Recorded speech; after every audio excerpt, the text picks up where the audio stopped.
नमस्कार दोस्तों। Times of India में एक न्यूज है।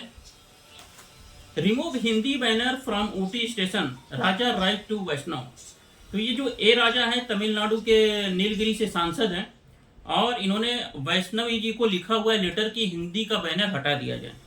दोस्तों, ये जो एमपी एमएलए आमदार खासदार जो बोलते हैं, इनको हम लोग वोट करके भेजते हैं। तो आपका रिस्पॉन्सिबिलिटी है, पढ़े लिखे, ओपन माइंडेड और जो भारत के विकास के बारे में सोचे, आपके विकास के बारे में सोचे, ऐसे लोगों को वहां पे भेजना है जो कि कानून बनाते हैं और कानून पूरे भारत में एक जैसा लागू होता है।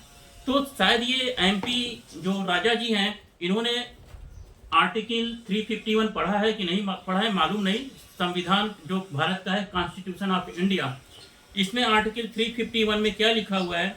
Directory for development of Hindi language, it shall be the duty of the union to promote the spread of Hindi language, to develop its that it may serve as a medium of expression for all the element of the composite culture of India.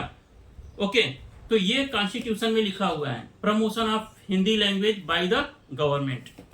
राजा जी को ये note भी use करना बंद कर देना चाहिए, क्योंकि इसमें भी सबसे पहले फ्रंट में हिंदी में ही लिखा हुआ है। तो दोस्तों, आप लोगों से निवेदन है, जब भी आप वोट करने जाते हैं तो ऐसे सांसद, ऐसे एमपी, ऐसे एमएलए को वोट दीजिए जो कि संविधान पढ़ा हो, उसको भारत का इतिहास भूगोल का नॉलेज हो। अनपढ़ गवार को भेजेंगे तो कभी ना तो वो तो राज्य का विकास करेंगे, ना तो भारत का विकास करेंगे और ना ही आपका विकास करेंगे। वो आपको इन सब चीजों में उलझा के रखेंगे और अपने सत्ता का सुख भोगेंगे। उनके बेटे बेटियां, उनका पूरा रिलेटिव यूएस यूके में पढ़ेगा और आपको बोलेंगे लोकल लैंग्वेज पढ़ो, क्योंकि वो चाहते ही नहीं कि आप पढ़ो, आप कॉन्स्टिट्यूशन जानो और उनसे सवाल करो। तो दोस्तों, ये हमारी जिम्मेदारी है कि हम किसको चुनते हैं और किसको भेजते हैं। आज आप देख लीजिए, दुबई जैसा छोटा सा देश कितना आगे बढ़ गया। अमेरिका, यूएस, यूके, जापान सब टेक्नोलॉजी से कितने आगे हो गए। बगल में चाइना का माल हमारे इधर बिकता है और हम कितने पीछे हैं।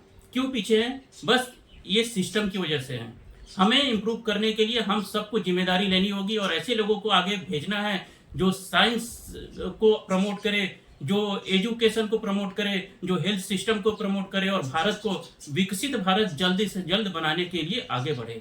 जय हिंद, जय भारत।